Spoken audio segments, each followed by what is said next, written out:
Hello again, welcome back to Football Spy Online on a night which tells us a hell of a lot about the players that some clubs need. For example, it's no surprise that, as we've been telling you for a long time, Spurs want to sign Ruud van Nistelrooy. They haven't scored now for 2 games, against Hull and last night against Liverpool, and they need Van Nistelrooy's experience in the box. The trouble is, Stoke have been in the race to sign the Dutchman from Real Madrid for some time now, and now we understand where West Ham have joined the race for Van Nistelrooy. Gianfranco Zola been told that he's got money to spend on bringing 2 new faces into the Upton Park squad, and we hear they include Benny McCarthy and Ida Gudjonsson from Monaco. Other news breaking this morning, and Wolves have signed the Belgian international winger Jeffrey Mjangi-Bia on loan. He's 20, he's moved from Charleroi until the end of the season with an option for Wolves to make the deal permanent in the summer. He scored 7 times in the Belgian First Division in 48 appearances. He's also scored twice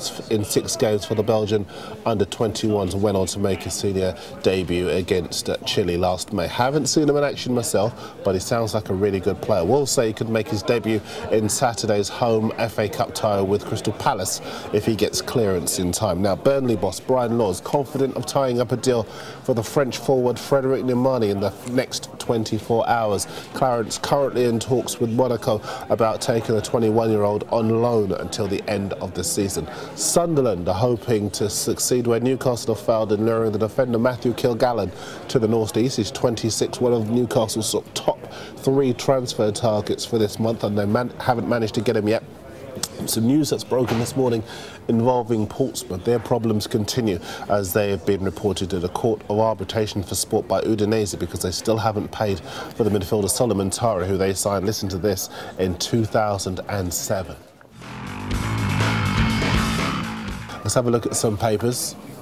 Tucked away inside this story about Fulham moving for the Stoke striker James Beattie is another tale about Stoke resurrecting their move for the Portsmouth keeper David James. The Guardian say that Everton are about to hijack Celtic's loan move for the Arsenal defender Philippe Senderos. Still no players coming in at Portsmouth. The Times, as we suggested just now, they say that Portsmouth simply owe too much money to other clubs for their transfer embargo to be lifted. Just sticking with the Times, and their window watch section has got 2 stories that you've been telling me from around the world 2 weeks ago. The first is that Manchester United have taken the 20-year-old defender Evan Hovland, who plays for Soyudal in Norway, on trial. The second, this was being picked up by Sky Sports Television here in England, is that Arsenal are very keen on the rookie Fulham defender Chris Smalling. We told you about that on January the 14th on Football Spy. Have a look at that if you want to. Now, lots of you Spurs fans asking for news, and the Express say that the Inter Milan boss Jose Mourinho wants Jermaine Jenas, and he's willing to pay around £10 million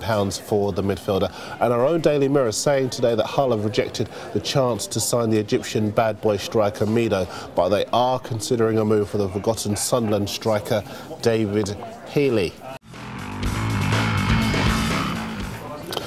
Competition time, and we still want your messages. And we've already had some entries to this week's competition to win the footballs. We wanted your video messages. Doesn't matter what they're about. You can send us some funny ones. You can send us, just give us your comments really, but send us your video message. Hannah at the moment leading the pack. She's on course to win a football. She's posted already. You can post too on YouTube or email us at spy@mirror.co.uk. Loads of your messages to get through today. To Jim Brigas, the Australian midfielder Adrian Pellegrino expected to arrive at Celtic soon for a trial. To Brash Boys, nothing yet about the FC Midtjylland defender Winston Reid. We'll keep you posted on that. I do hear though that he is an outstanding prospect who could get called up to the Denmark squad for the World Cup. Dan CFC doesn't believe Scott Brand will leave Celtic. Don't be so sure, Dan. 757 Coops thinks I was wrong to diss Dirk Kuyt, especially with the Liverpool striker scoring to beat Spurs last night. He does that too few times for me at 757. And to Abbas, I have to say I can't see Manchester United signing Angel Di Maria from Benfica even in the summer. Just visit the Mirror Football website to see how badly in debt United are, over £700 million. R. Howie thinks Arsenal should sign the striker Lassina Traore from FC Cluj. We talked about him earlier in the window, but I don't think Arsenal will sign him now. To Surge TV, there's absolutely no chance of Chelsea buying Karim Benzema from Real Madrid this transfer window. And we'll do just one more. Caney thinks, he says that he wouldn't mind Aidan McGeady leaving his Celtic side as long as Birmingham pay £11 million. He'd be a very big miss for me, Caney. Be careful what you wish for. Now, just before we go, there's a few more stories that have reached us here in the Spy office. Roberto Mancini at Man City has confirmed that he is looking at the Arsenal midfielder former Arsenal midfielder Matthew Flamini, he's now at AC Milan, and the Real Madrid midfielder Fernando Gago. He's looking to take them both to Eastlands. The Ipswich striker Kevin Nisbey said he'd be up for a move to Southampton. Middlesbrough are trying to sign the winger Wayne Routledge from QPR. And here's a Chelsea story for you. The fullback Giuliano Belletti is being linked with a move to Brazilian club Flamengo. We talked about Birmingham a second ago. Ryan Babel's agent has said that he could now be up for a move to St Andrews. Football Spy is back tomorrow. We will see you next time.